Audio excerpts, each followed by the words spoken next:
Good day mga idol. Isa nga pong 2-on-2 trade ang posibleng mangyari anytime. Magnolia at ang Meralco Balls. Involving ganito itong si Raymond Almasan. Opo, sino po ba nang kakaalala kay Raymond Almasan? Pumasok ito sa PBA noong 2013 first round, third overall pick ng Rain or Shine Elasto Painters. Matapos po ang kanyang performance noong 2013 hanggang 2019 sa Rain or Shine Elasto Painters, 6 na taon po itong naglaro dito. Two-time PBA champion po itong si Raymond Almasan noong 2016 at noong 2024. Noong 2016 Commissioner's Cup sa Rain or Shine Elasto Painters at noong 2024 Philippine Cup naman po sa Meralco Balls. 3-time PBA All-Star noong 2017, 2018 at noong 2023. PBA Greats versus Stalwarts Game MVP noong 2016. PBA 3-point Shootout Big Man Edition Champion 2024. PBA All-Rookie Team 2013. NCAA Philippines MVP noong 2013. 2-time NCAA Philippines Mythical 5 2011 at 2013.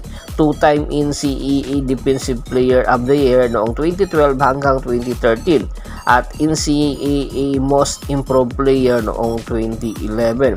Ito po yung mga credential na binibit-bit ni Raymond Almasan dahilan para pagka-interesan po ito ng Magnolia. Dahil nga po sa limited minutes na nilalaro nito sa Meralco Balls, nanghihinayang po ang karamihan dahil alam naman po natin na anong kayang gawin nitong si Raymond Almasan para kunin ito sa first round ng Rain or Shine Elasto Painters. At isa pa sa posible po nakasama sa package sa Magnolia Pambansang Manok Timplados ay itong si Bong Quinto. Opo, kasamahan rin po ni Raymond Almasan itong si Bong Quinto. Ang pagkakaiba po nila kay Raymond Almasan, itong si Bong Quinto po gamit na gamit po ng Meralco Balls, pero kasama po siya sa package, hindi po siya makakalusot dahil kasama siya sa package. 31 years old na po itong si Bong Quinto, samantalang si Almasan ay 36 years old. 2018 second round 14th overall pick po ng Meralco Balls. Matapos ang ilang taong pagmamalagi nito sa Meralco Balls ay sasama na ito sa package. PBA champion po noong 2024 itong si Bong Quinto. PBA Mr. Quality Minutes noong 2024, in PBL Champion 2018, NCAA Champion 2015, NCAA Mythical Team 2018. Ito po yung mga credential na bit nitong si Bong Quinto. Bagamat ito ay 6'2", ang nilalaro po nitong position ay small forward na kung saan babagay po sa Magnolia Pambansang Manok Timplados dahil nga po isa po itong two-way player at syempre the same time scorer. Malaking tulong po itong magiging addition sa Magnolia Pambansang Manok Timplados.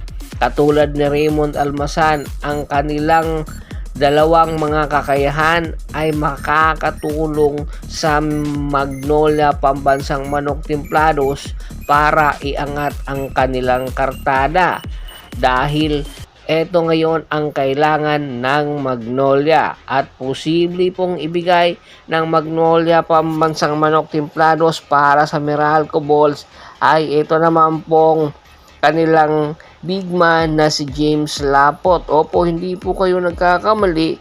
Si James Lapot po ang posibleng ibigay ng Magnolia para po maging kapalit nitong si Raymond Almasan.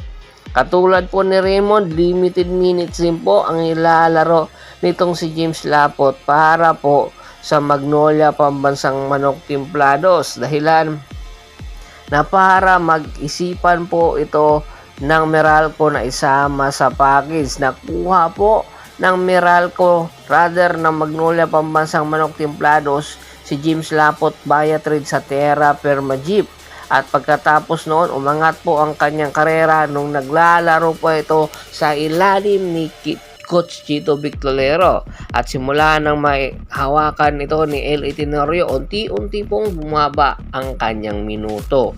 Dahilan para etong Magnolia Pambansang Manok Timplados na isama ito sa package at makakatulong po itong si James Lapot sa Meralco Bolts dahil sa kakulangan sa big man. At kasama din po sa package ito naman pong si Rom De La Rosa sa nasabing 2-on-2 package. Malaking tulong itong si Rom De La Rosa sa lineup ng Meralco Bolts dahil two-way player po ito at po pwede po ito maging defender at makakatulong po ito para sa kanilang lineup. At syempre dahil nga two-way player ito yung pupuno sa pagkawala ng papel nitong si Bong Quinto. Bagamat hindi na po ito mga bata pero malaki pa rin ang papakinabangan nito ng Meralco Bolts. So kaya itong kanilang package na mangyayari ay it's a win-win situation sa bawat kupunan na makukuha po si Rom De La Rosa at James Lapot ng Meralco Bolts, samantalang ang Magnolia Pambansang Manok Timplados makukuha si Raymond Almasan at Bong Quinto. Sa tingin mo, sino ang panalo sa nasabing trade na ito na posible pong mangyari anytime? Komento na po sa baba ng video at pag-usapan po natin. Once again, this is Percival Monteron at your service. Don't forget to subscribe my sports channel at don't forget to click the notification bell button para nga po maging updated palagi sa kwentuhan. At bago pa man po natin tapusin ang ating kwentuhan, shout out muna tayo sa ating mga solid na followers na lagi pong sumusuporta sa atin. Kay Kagawad Kat sa kinudukusin ng Hagonoy Bulacan, Anthony Laki Alon at sa Laki Alon family, Joel Dungo, Domingo Cabanilla, Domingo Ubuob, Surprise Azalea Flower, Diosdato Adarayan, Eduardo Tolentino, Julian Nipas, at syempre si John Miranda. Marami pong salamat sa walang sawa niyong pagsuporta. Pakibisita na rin po ng Facebook fanpage ko na Hapris PH3, Polgoso at Bostor para po sa mga karagdagan sports balita. Hanggang sa muling kwentuhan, maraming salamat po.